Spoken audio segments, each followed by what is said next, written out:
Hello everyone, welcome to MBBS classes. Myself Dr. Hanifa. Today in this video I'll be talking on retropharyngeal abscess. So let's begin this topic.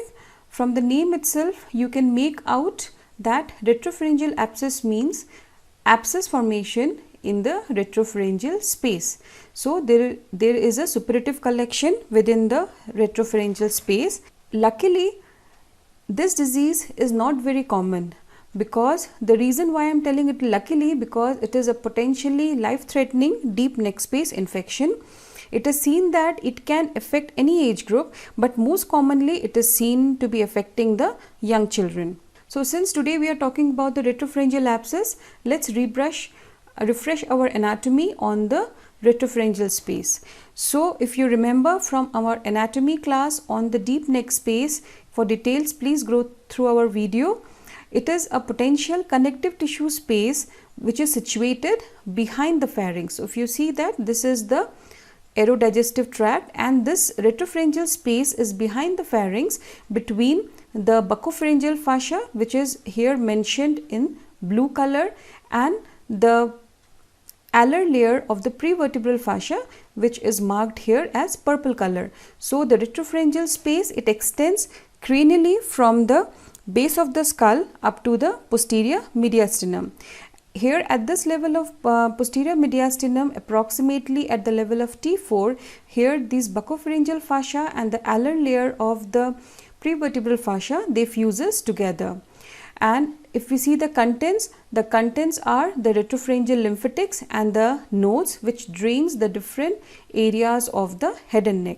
This retropharyngeal space, it communicates laterally with the parapharyngeal space, and this parapharyngeal space, it just abuts the carotid sheaths.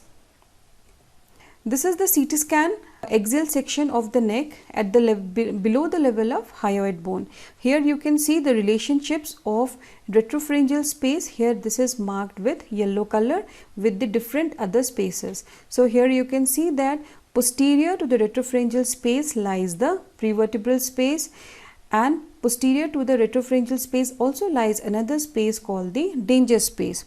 This retropharyngeal space is divided as in a sagittal plane into the right side and the left side by an incomplete longitudinal fusions of the two fascias, that is the buccopharyngeal fascia and these alar fascia. They fuse in midline and they divide this retropharyngeal space into two halves, and these compartments are called as space of Gillette. So posterior to this retropharyngeal space lies the danger space and the prevertebral space. Lateral to the retropharyngeal space lies the parapharyngeal space. Here you can see this is the parapharyngeal space and this is the carotid sheath. So these structures, these spaces, they might communicate with the retropharyngeal space. Now coming to the epidemiology of the retropharyngeal space, it may be acute and chronic, but majority of the cases they are acute in presentation.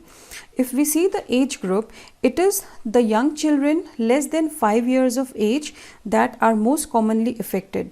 The reason being, since we have seen that this retropharyngeal space, it contains the retropharyngeal lymph nodes and the lymphatics, and these lymph nodes and the lymphatics, they drain the nasopharynx, they drain the adenoid area, posterior paranasal sinuses and the middle ear. So if a child is having infection of any of these sides, it is quite possible that they might drain into retropharyngeal nodes, and if there is any suppuration in the retropharyngeal nodes, it can lead to the formation of retropharyngeal abscess in the young children. If we see that occurrence of the disease in the adults, it is a rare occurrence, and the pathophysiology of the disease in adults is quite different from the children. Now let us see the sources of infection in acute and the chronic.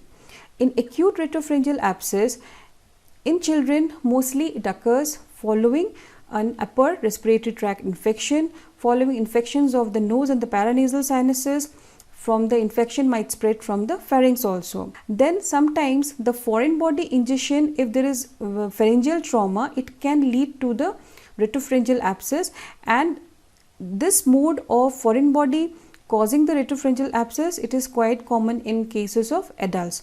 Then the abscess formation might also develop following any endotracheal intubation and endoscopic procedures.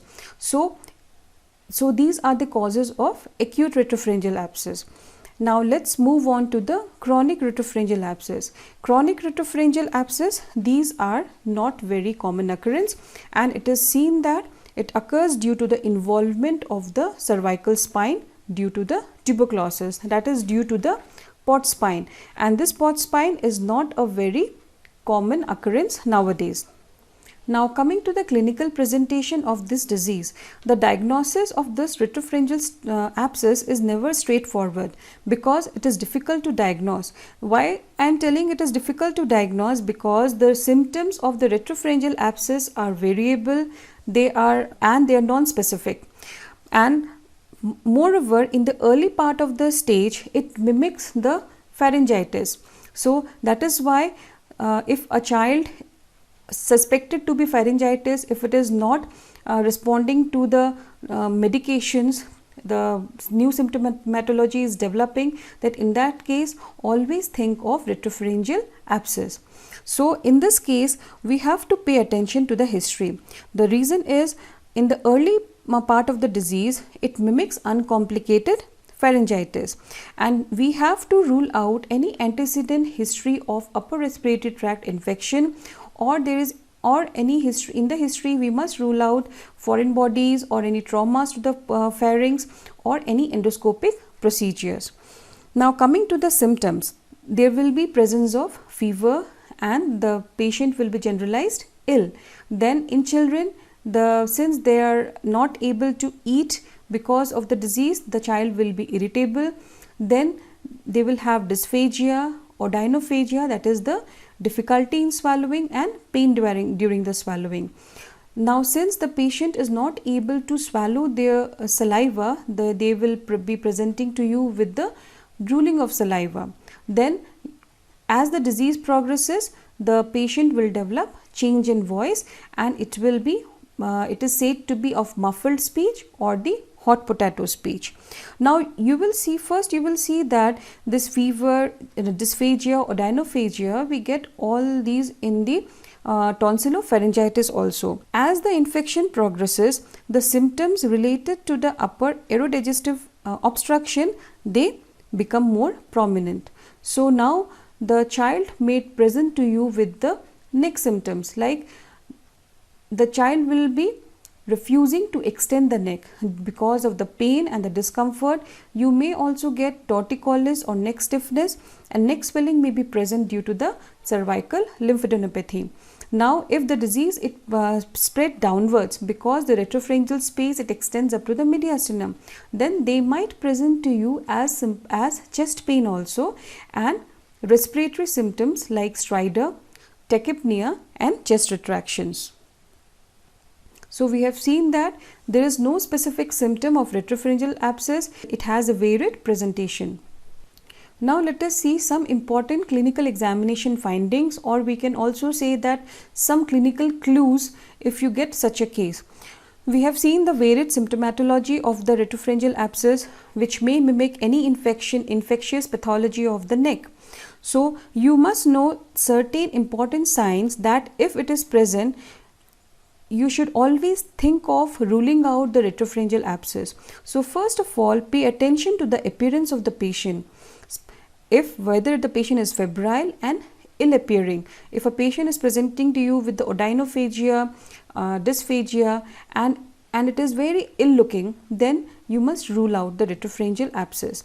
Then pay attention to the position of the neck, because in that case the child will not be very much comfortable in extending the neck. There will be presence of torticollis, and the child or the patient prefers to hold their neck in the flexion position. Now when you are examining a case of suspected to be a retropharyngeal abscess, when we are examining the oral cavity, in the early cases it is quite possible to miss the disease, because the disease mimics the pharyngitis, and in that case we will just get mild to moderate pharyngeal erythema. But what happens as the disease progresses, this pharyngeal erythema, and the swelling becomes more prominent. And when you see that in the examination of oral cavity, when there is significant swelling or of the posterior pharyngeal wall, in that case, when you are suspecting a case of retropharyngeal abscess, the palpation, it is always advised that the palpation should only be done by clinicians who are experienced in the emergency airway management, and preferably it should be done in OT setup and in the Trendelenburg position. The reason is, sometimes it is quite possible that during the process of palpation the abscess might burst, and so if a patient is in Trendelenburg position, so it will help us to prevent the aspiration. Now coming to the investigations that will aid in our diagnosis. So there are certain blood parameters which you must look for. If there is any elevated level of inflammatory parameters like WBC count, ESR and the C-reactive protein, then it aids in supplementing our diagnosis. Now the radiological investigations plays a vital role. Among this, the most readily available investigation is the X-ray soft tissue neck lateral view. This is quite helpful because it is cheap, it is non-invasive and it is readily available. So you must know how to read a X-ray of the soft tissue neck. And next radiological investigation, if in X-ray we are getting the findings suggestive of retropharyngeal abscess, in that case a patient should always be advised in a setup where it is CT scan is possible. In that setup, the CT scan with contrast of the neck should always be done. Then the microbiological investigations which helps is the culture and sensitivity of the pus once it is drained. So you can see here, this is an X-ray soft tissue of the neck. So whenever we are advising X-ray in a case suspecting to be a case of retropharyngeal abscess, always ask your radiographer friend to take the X-ray of a patient with the neck in the extended position, and especially at the phase of end inspiration. The reason is, if the patient's neck is flexed or if the X-ray is taken during the phase of end expiration instead of at the end of inspiration, then they will give a false reading of the thickening of this prevertebral soft tissue. And the points which you have to consider while looking for a case of retropharyngeal abscess in an X-ray, we look at the curvature of the spine, whether it is maintained or there is straightening of the cervical spine. Then we look into the thickness of the prevertebral tissue. So roughly, if you can see that, roughly we can see that there is an increase in the prevertebral soft tissue width. There are several methods to assess the thickness or the width of the prevertebral soft tissue. Roughly you can just remember that up to the level of C4 level, the prevertebral soft tissue is less than 1/3 of the width of the vertebral body. So if you see that this is the vertebral body, and if ideally the soft tissue should be 1/3 of this vertebral body. So below the level of C4, the width of the prevertebral soft tissue is equal to the width of the cervical vertebra. Now here, this is a X-ray of the retropharyngeal space, classical case. Here you can see that, if we see that there is a straightening of the cervical spine. Then if we see that up to the level of C4 vertebra, definitely the prevertebral soft tissue thickness is increased. Plus here we can see some air foci or the gas foci.